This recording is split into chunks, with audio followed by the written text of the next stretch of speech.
Listo. Entonces vamos a empezar diciendo que en qué consiste la Revolución Francesa, pero lo principal, ¿por qué se dio? ¿Dónde nació? ¿Y por qué? ¿Qué fue lo que pasó? ¿Qué fue lo que motivó a que se desarrolle, perdón, a que se desarrolle dicha revolución? Entonces, vamos a empezar, por favor, voy revisando cámaras. Entonces, nosotros vamos a decir en primera instancia que se conoce como esta denominación el movimiento revolucionario que surge, señorita Moreno. Ya. Como un movimiento revolucionario que se encargó de poner fin al antiguo régimen que había durado durante los siglos XVIII. ¿Ya? ¿No es cierto? Es decir, propuso nuevas formas de organización, tanto políticas como sociales, pero también económicas, en donde dentro de Francia.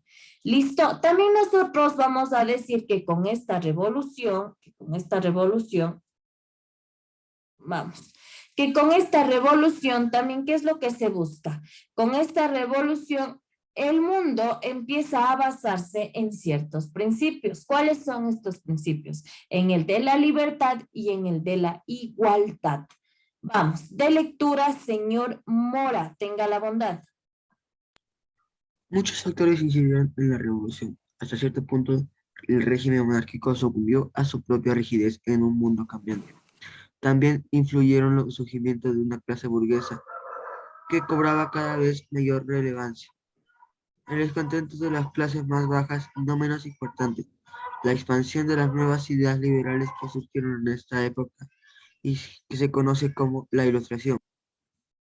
Ya, perfecto. Dicen, ¿no es cierto?, el por qué surge.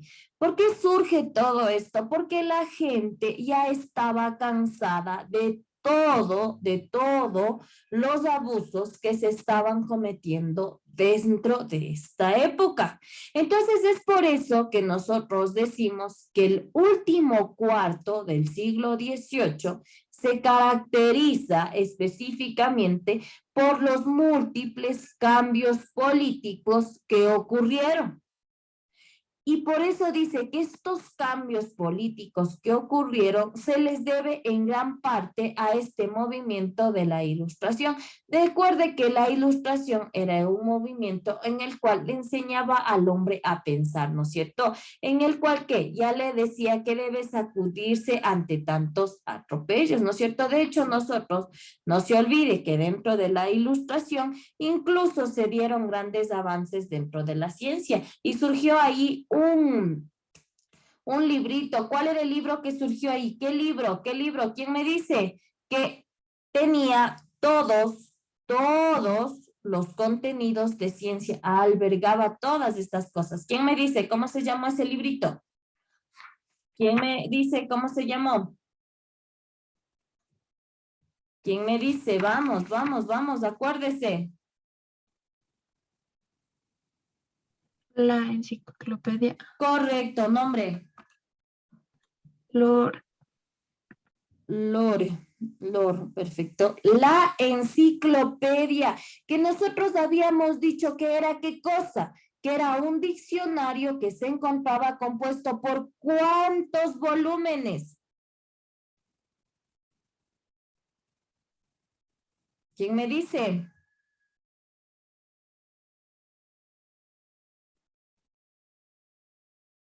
Por 28 volúmenes y que estos empezaron a publicarse a partir del año 1751. Decíamos que la enciclopedia fue escrita por quiénes, ¿quién me dice? ¿Por quiénes?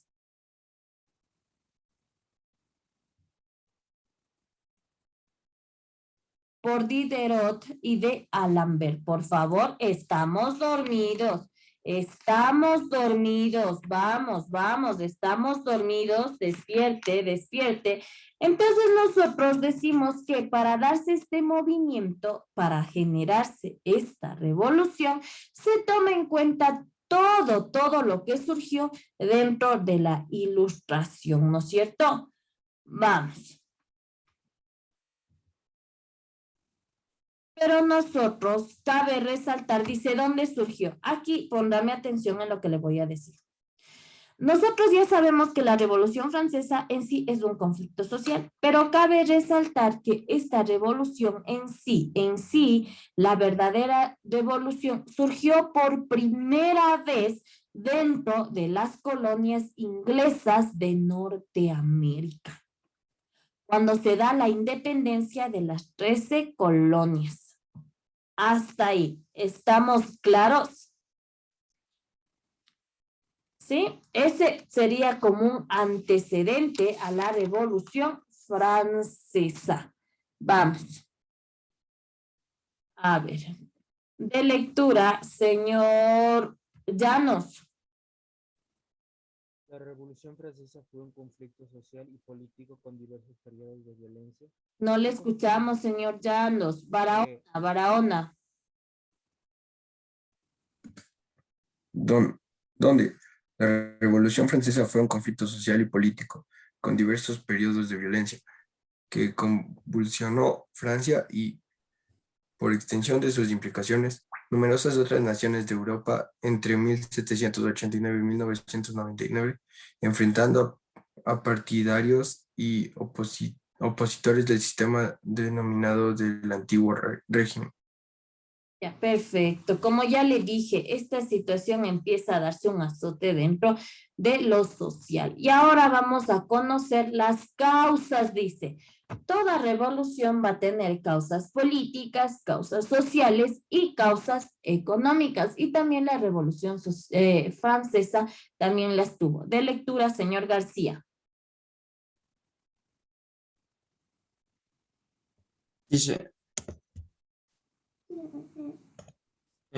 causas políticas, económicas, sociales de la Revolución Francesa.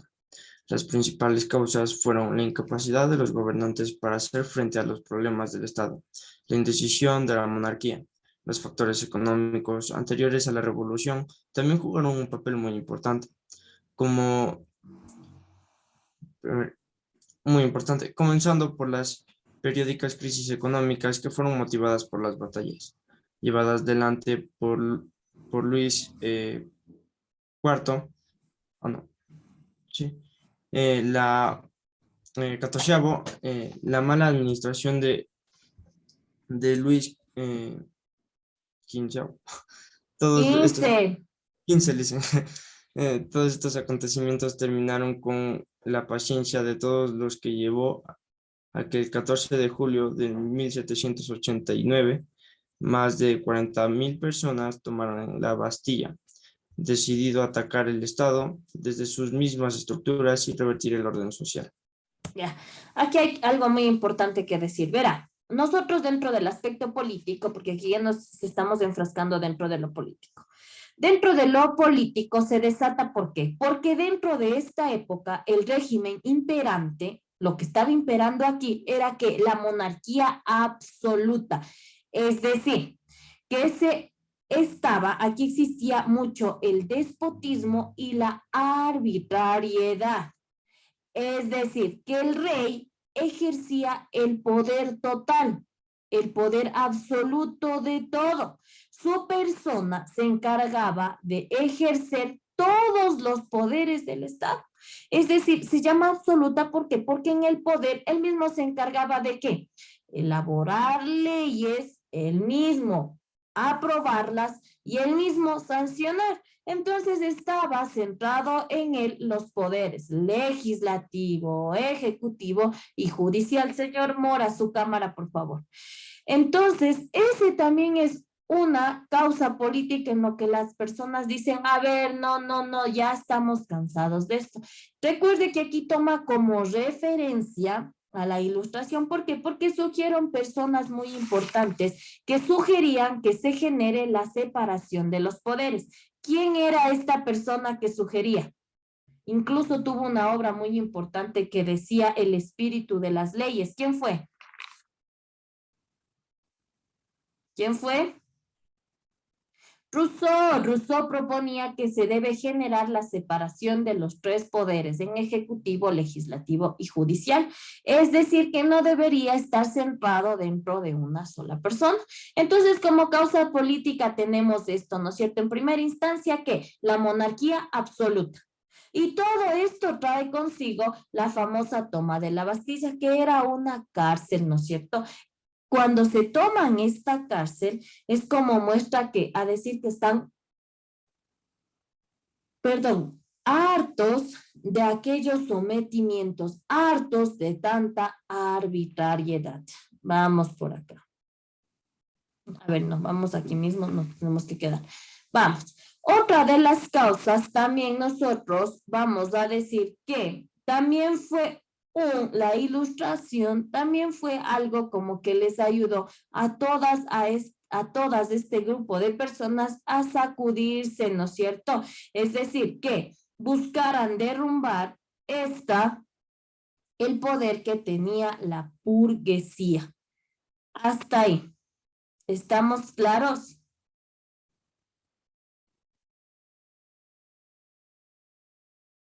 Dentro del aspecto social,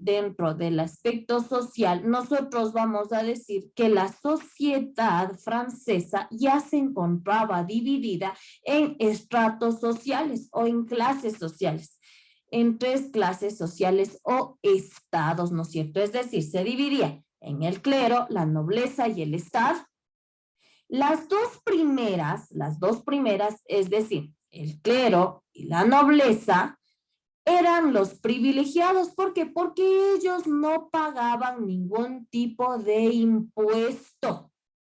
A pesar de que estas personas poseían más del 90% de las tierras, mire esa cantidad que ellos, pero sin embargo eran privilegiados, pero no tenían que pagar ningún impuesto, es decir, vivían bien. Gracias, ¿no es cierto? Y además de eso, nosotros podemos decir que la nobleza se encargaba de someter, a ver, la nobleza sometía ¿a quién? A la monarquía. Hasta ahí, ¿estamos claros? ¿Sí? Preguntas, inquietudes. Y nosotros vamos a decir por último que dentro de los aspectos económicos, Francia se encontraba situada en una situación económica, valga la redundancia, muy desastrosa, ¿no es cierto? Esta se derivaba en cierta parte por el mal gasto que había tenido la nobleza. Por todos esos malgastos, entonces la Francia se encontraba en una situación económica un tanto desastrosa, por decirlo así, ¿no es cierto? Entonces, ¿qué pasa, no es cierto? Cuando empieza toda esta situación, se llama a una asamblea. Vamos a ver, vamos a ver. Vamos. Déjeme verle por aquí. Ya, listo, vamos. Consecuencias de lectura, señor Cárdenas. Algunas consecuencias de la Revolución Francesa fueron las diversas transformaciones sociales y económicas, donde debemos incluir la supresión de pena de prisión por deudas y la abolición de herencia de tierras al primogénito de las familias. Es decir, ¿no es cierto? Va a terminarse una vez con la Revolución Francesa, va a terminarse todas estas situaciones de que las deudas, porque recuerde que en esta época las deudas pasaban de generación en generación, es decir, si el padre no podía pagar la deuda y por desgracia moría por alguna enfermedad, ¿qué pasaba? Esa deuda pasaba a su hijo y así sucesivamente. Eran deudas interminables. No se podía terminar de pagar, es decir, vivía endeudado de por vida. Vamos, ahora sí, cuando dice señor Ruales, de lectura, por favor. Cuando la Revolución Francesa fue un levantamiento popular contra el poder, estableció acontecimiento en Francia en 1789. Este conflicto social y político, que tenía como lema libertad, igualdad y fraternidad, tuvo algunos episodios de violencia y comprende el periodo de 1789 a 1799. Listo. Dice, ¿cuándo? Dice, la Revolución Francesa, como le dije al principio, es un levantamiento popular que dice, se desarrolla dentro de Francia en el año 1789, debido a toda la situación económica que estaba pasando Francia y a todos los abusos que se estaban cometiendo dentro de ella. Vamos, señorita Lord, de lectura, por favor.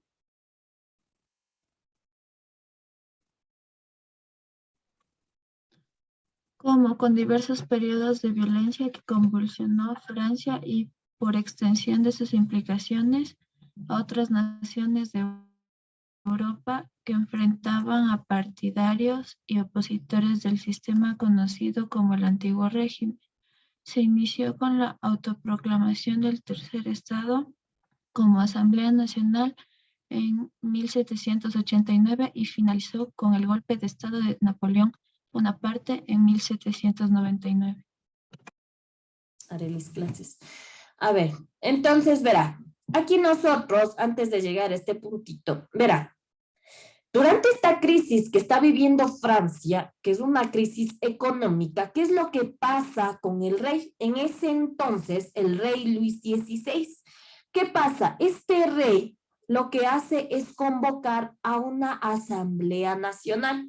Esta asamblea nacional se busca ¿para qué? Para tratar de alguna manera de dar soluciones a la crisis económica. Esta asamblea, a esta asamblea estaban convocados los diferentes estados generales.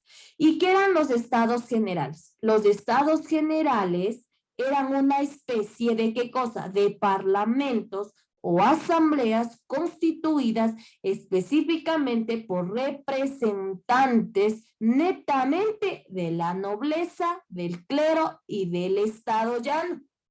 La creación de esta asamblea, ojo, escucharán. La creación de esta asamblea nacional aproximadamente esta data desde el año de 1302. Hasta ahí. Y esta asamblea solo tenía como fin reunirse ocasionalmente. ¿Para qué? Para, por ejemplo, recoger opiniones, para aprobar nuevos impuestos. Dígame, señor Burgos. Dicen, disculpe que le interrumpa, pero ya faltan 10 minutos para que se termine la clase. Ya, gracias, mijo.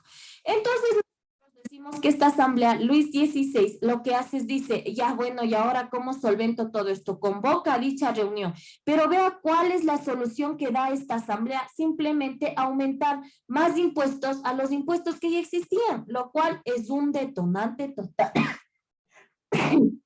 Es un detonante total, ¿no es cierto? Vamos. Vamos, bueno, esto ya no.